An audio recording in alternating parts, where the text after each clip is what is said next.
This is a data from the new Gallup report. ये तो बस कुछ ऐसे पॉइंटर्स हैं that give you a closer view of the current state of things, but in today's video we are going to talk about where exactly are you lacking, or simply put, what are the common mistakes that we of freshers are making when applying for jobs. ये जो इतना सारा data मैंने आपके सामने present किया है, इससे मैं आपको दो चीजें बताना चाहती हूँ। एक, अब धीरे धीरे कहीं ना कहीं आपका कंपटीशन जेन जी से होने वाला है। जेन जी का क्या माइंडसेट है, क्या अप्रोच है, किस तरीके से वो नौकरी को पकड़ रहे हैं, छोड़ रहे हैं, एटसेट्रा। इसी के साथ साथ इसका इन्फ्लुएंस आपके ऊपर भी आ रहा है। अब ये जो पूरा एक ट्रांजिशन हो रहा है ना, देखो, जब किसी जगह की वर्क पॉपुलेशन, ऑफ कोर्स एक डिफरेंट काइंड ऑफ पीपल हो जाएंगे। पहले नहीं होता था कि लोग बोलते थे कि भैया हमको फ्लेक्सिबिलिटी चाहिए एंड ऑल दैट, जो नौकरी मिल रही है, अच्छे पैसे मिल रहे हैं, करो। धीरे धीरे with time and change of thought process ये सब बदला। अब वर्क पॉपुलेशन पूरी एक जैसी होती जा रही है ना, कि हमको फ्लेक्सिबिलिटी भी चाहिए, सिर्फ पैसा मैटर नहीं करता, लर्निंग भी चाहिए, डेवलपमेंट भी चाहिए, मेंटरशिप भी चाहिए। फिर बहुत सारे लोग ऐसे भी हैं जो कहते हैं कि हम तो 5 साल के अंदर अपना बिजनेस शुरू कर लेंगे। तो आप सोचो, उनको बड़ा डर नहीं है कि आज नौकरी से निकाल दिया तो क्या हो जाएगा। दे लाइक ओके, निकाल दिया, हम दूसरी पकड़ लेंगे, हमें तो बिजनेस ही करना है।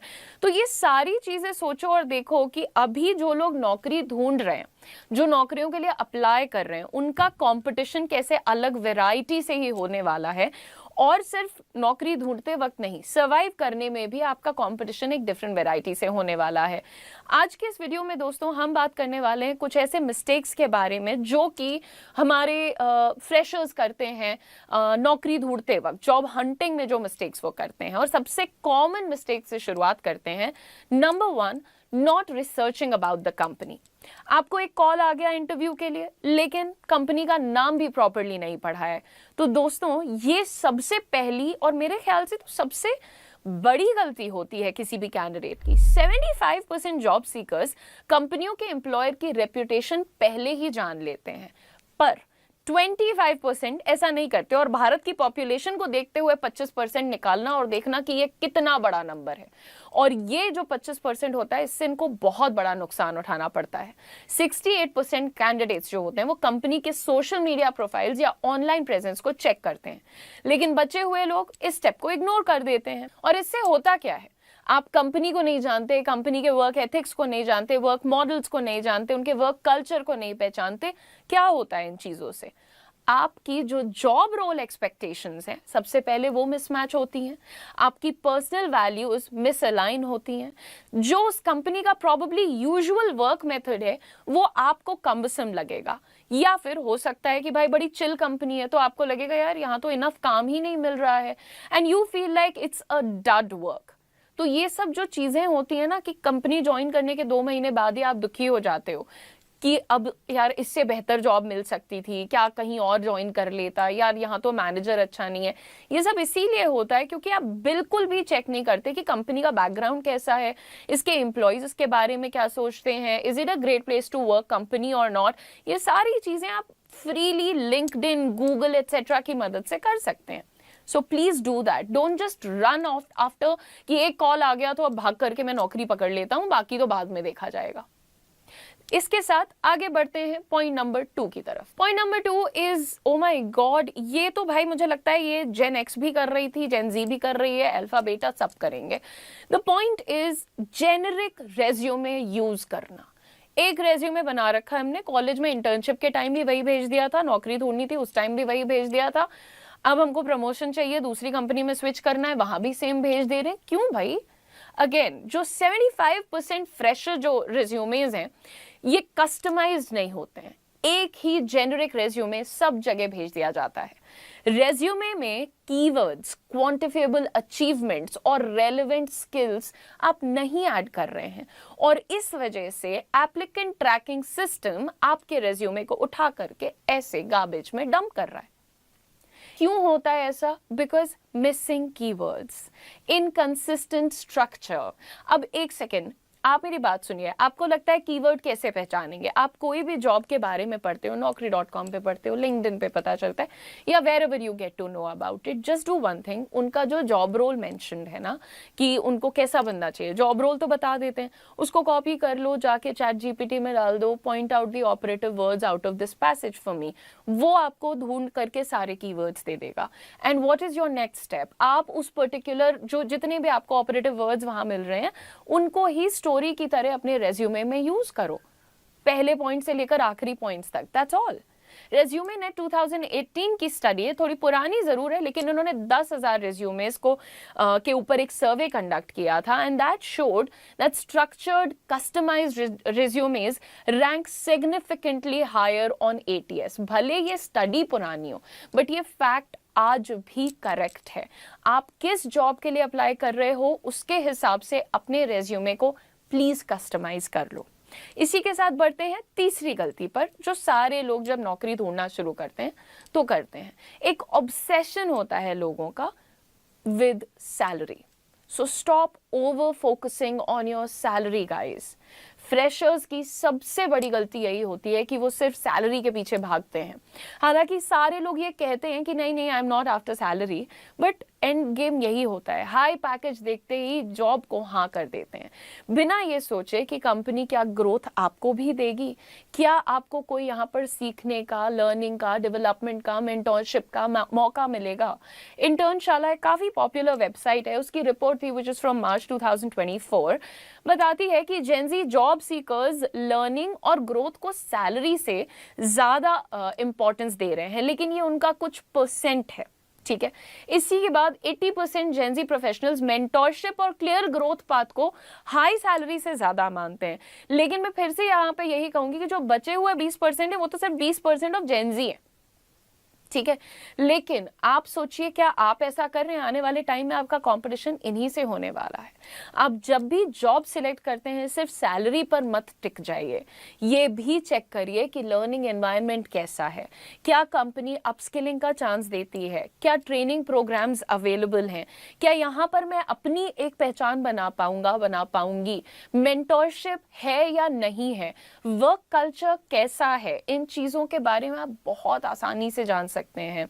ये तक भी आप जान सकते हैं कि क्या सीनियर्स आपको गाइड करेंगे, क्या स्ट्रक्चर्ड ग्रोथ पाथ डिफाइंड है, करियर ग्रोथ का रोड मैप क्लियर है, प्रमोशन कब एक्सपेक्टेड है, नेक्स्ट रोल क्या हो सकता है। ये जो आपके सारे सवाल हैं ना, इन सब चीजों को देखो, इनके बारे में जानने की कोशिश करो। सैलरी के अलावा भी कंप्लीट पैकेज को एक्सप्लोर करो भाई, health insurance, bonus, training allowance, सब कुछ इवैल्यूएट करो। सिर्फ इतना देख लिया कि अच्छा इन्होंने हमें ओवरऑल एक बॉल पार्क फिगर 1 लाख रुपए महीना का दे दिया है तो पागल हो गए, बस नौकरी पकड़ ली। डोंट मेक योरसेल्फ अ फूल। मैं देखती हूँ कि बच्चे कैसे परेशान होते हैं उसके बाद, इतना गलत डिपार्टमेंट में आ जाना जहां उनके स्किल्स मैच नहीं हो रहे हैं, जहां उनको बिल्कुल भी पैशन फील नहीं हो रहा है। तो आप प्लीज इन सारी चीजों के बारे में थोड़ा सा रिसर्च करिए। अगर आप चाहें तो लिंक्डइन पे कंपनी के करंट एम्प्लॉयज को कनेक्ट करके उनसे भी बात कर सकते हैं, and this is a very ethical way of doing so, right. Next अगर हम बात करेंगे तो आता है पॉइंट नंबर 4, हर जॉब में अप्लाई कर देना। एक पॉइंट आता है हर कैंडिडेट की जिंदगी में जहां उन्हें लगता है कि भाई अब तो नौकरी मिल नहीं रही, धड़ाधड़ सब जगह अप्लाई करो। Naukri.com के 2024 के रिपोर्ट के मुताबिक 82% फ्रेशर्स 50+ जॉब्स में अप्लाई करते हैं बिना रेलेवेंस चेक किए। ये स्कैटर शॉट अप्रोच जो है ना, इससे कोई फायदा नहीं है, बल्कि टाइम और कॉन्फिडेंस दोनों वेस्ट होते जाते हैं। स्कैटर शॉट एप्लीकेशन स्ट्रैटेजी यानी हर जॉब पे रैंडमली अप्लाई कर देना बिना स्किल्स मैच चेक किए, जिसकी वजह से 1 out of 6 resume he actually interview तक पहुंचते हैं। जॉब रिसर्च या जॉब सर्च करते टाइम 50+ अप्लाई करने से बेटर है कि यार टोटल शॉर्टलिस्ट करके रख लो 8 या 10 टोटल, फोकस करो जिसमें आपके स्किल्स मैच करते हो, रोल परफेक्ट फिट है, जॉब एनवायरनमेंट सूट करता है या नहीं, क्वालिटी ऑफ एप्लीकेशंस ही क्वालिटी ऑफ रिजल्ट्स लेके आता है. So please do not go for this scatter shot approach. Okay, moving on to the next point, networking को इग्नोर कर देना. हम जैसे अभी मैंने आपको कुछ पॉइंट्स बताए थे, तो हमारा जो जेनजी है इनका फंडा क्या है भाई, हाइब्रिड मिलना चाहिए, वर्क फ्रॉम होम मिलना चाहिए. एज अ बिगिनर जब आप ये वर्क फ्रॉम होम और हाइब्रिड को प्रायोरिटाइज करने लगते हो, आप एक बात भूल जाते हो, which is isolation. When you start only working from home, yes, it is quite a possibility that you can start your freelance or you can definitely be a part of the gig economy. But then what other than that? उसके अलावा क्या networking का क्या scope है? आप किसके साथ network कर रहे हो, किससे आप सीख रहे हो, कौन आपको गाइड कर रहा है, अगली बड़ी जॉब के लिए कौन आपको रेकमेंड करेगा, कभी सोचा है? With that, I bring you to a study which was conducted by the Aberdeen Group. It found that 73% of job seekers aging between 18 to 34 finding their last position through social media.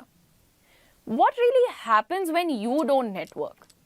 आप देख रहे हैं कितने सारे लोगों को social media recommendations के माध्यम से नौकरी मिल रही है, बट आप अगर नेटवर्क नहीं करते हैं तो क्या गलतियां होती हैं उस केस में?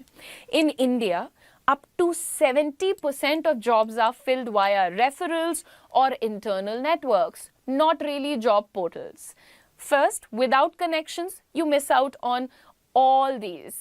Number two, the unadvertised openings, you miss out on all of that. Company के अंदर ही ओपन हुआ है, कोई अच्छा सा अपॉर्चुनिटी आया है और कंपनी के अंदर ही लोग हायर हो गए या किसी का दोस्त मित्र हायर हो गया, and you missed out. Number two, first hand tips about the interview culture or hiring managers. Like आपको कभी भी नहीं पता चलेगा अगर आप लोगों से, अपने कॉलीग से, सीनियर से, जूनियर से नेटवर्क नहीं कर रहे हो, तो आपको कभी नहीं पता चलेगा कि किसी XYZ आपकी खुद कंपनी के अंदर इंटरव्यू कल्चर कैसा है, हायरिंग मैनेजर्स कैसे हैं, and a lot of other things. Trust me, making friends and good networks always comes with a lot of great benefits. Moving on, referrals that push your resume to the top of the pile. I mean, हो सकता है कि आपने अभी सिर्फ 6 महीने का work ex रखा हो, बट आपके पास पोटेंशियल है, प्लस आपके पास अच्छा नेटवर्क है, तो आपका वो नेटवर्क आपको एक दूसरी कंपनी में टॉप ऑफ द पाइल पहुंचा सकता है एंड सारे ATS वेटीएस को फेल कर सकता है. Lastly, slower promotions. अगर आप नेटवर्किंग नहीं करते हो तो slower promotions definitely happen for you. Out of site basically out of mind होता है. आपके इंडियन वर्क प्लेसेस में ये चीज बहुत ज्यादा लागू होती है. वो लोग जो एक अच्छी रिलेशनशिप मेंटेन रखते हैं with senior leaders, with HR, आपको क्या लगता है उनको ज्यादा रिकमेंडेशंस नहीं मिलती, ज्यादा हाई विजिबिलिटी नहीं है उनके पास? ऑफ कोर्स प्रोजेक्ट्स के लिए हाई विजिबिलिटी है, लीडरशिप ग्रूमिंग और इंटरनल मेंटरशिप के लिए ज्यादा आसानी से वो चुने जा सकते हैं. करेक्ट? ऐसी ही बहुत सारी चीजें होती हैं जब आप नेटवर्किंग को प्रायोरिटाइज नहीं करते हैं. You also lack in terms of getting mentors or guidance. Without your network, you often on your own struggle with negotiating your salary, making career shifts, navigating toxic bosses or stagnation. घर पे तुम अकेले बैठे हो, तुम्हारा manager toxic है, तुम्हें कुछ नहीं पता, तुम्हें बोल दिया 12 घंटे काम करो, तुम कर रहे हो, बट वहीं पे अगर तुम ऑफिस आ रहे हो, तुम 4 लोगों से समझोगे कि इस बंदे को टैकल कैसे करना है, बात हाथ से बाहर जा रही है, HR के पास चले जाओगे. That is why this hybrid and remote that also brings a lot of negative aspect to light. ठीक है, तो थोड़ा सा सोच समझ करके उस पॉइंट पर डिसीजन लेना कि तुम्हें रिमोट वर्क करना है या हाइब्रिड करना है या रेगुलर ऑफिस जाना है. But then remember, networking is very important. इस वजह से कि आप नेटवर्किंग नहीं कर रहे हो, आपको तो मैंने बहुत सारी प्रॉब्लम्स बता दी हैं, बट इससे और भी ज्यादा प्रॉब्लम्स हो सकती हैं. Like you will miss out on freelance और side gig work. I mean, अगर आप अच्छे कलीग्स या कंपनीज के लोगों से कनेक्टेड हो, आपको बताएंगे हमारे यहाँ एक प्रोजेक्ट है, कर सकते हो. आप पर्सनल ब्रांड कभी क्रिएट नहीं कर पाओगे. मार्केटिंग वाली जो इंडस्ट्री होती है खासकर, उसमें you need to have your own personal brand. Low industry recall eats up people's career. Okay, so you have to make sure that you are building a solid network, my friend. Last, but I think the most important, नहीं सारे बहुत ज़्यादा important थे. To be honest, ये जो एक pain point है ना, मैं क्योंकि probably इसी फील्ड में हूँ, इस इंडस्ट्री में हूँ, तो I meet people like n number of people जो पुअर इंटरव्यू प्रेपरेशन के डिजीज से पीड़ित हैं, और वो कहते क्या हैं कि मेरे पास तो कॉन्फिडेंस नहीं है, मुझे तो अंग्रेजी बोलना नहीं आता, मेरी तो ये प्रॉब्लम, मेरी तो वो प्रॉब्लम. प्रॉब्लम सिर्फ एक है. Point number 6, poor interview preparation. आप ये न्यूज़ सुनो, बिजनेस टुडे का है ये। Only 3 in 10 Indians feel ready और confident for job interviews. Freshers hit hardest. आप इस पूरी रिपोर्ट को ध्यान से पढ़ सकते हो और आप देख सकते हो कि जिन लोगों के पास एक्सपीरियंस है वो तो 49% of them are showing good confidence, but जिनके पास एक्सपीरियंस नहीं है वो because of under preparation in interview कितना मेजर लैक ऑफ कॉन्फिडेंस दिखा रहे हैं, एक्सप्रेस कर रहे हैं। और बिजनेस टुडे के इसी आर्टिकल में एक और बहुत ही पेनफुल फैक्ट सामने आया है दोस्तों। It talks about tier gap. You know, it really bothers me कि शहर में रहने वाले बच्चों की पर्सनैलिटी अलग क्यों हो जाती है, उनका माइंडसेट अलग क्यों हो जाता है, उनका मतलब वो कितने भी चिल और केयर फ्री या केयरलेस टाइप के होंगे, फिर भी उनको पता होता है यार कि कहाँ कौन सी नौकरी मुझे मिल सकती है, मैं कैसे अपने लिए 20-25 हज़ार का जुगाड़ कर सकता हूँ एक सही तरीके से।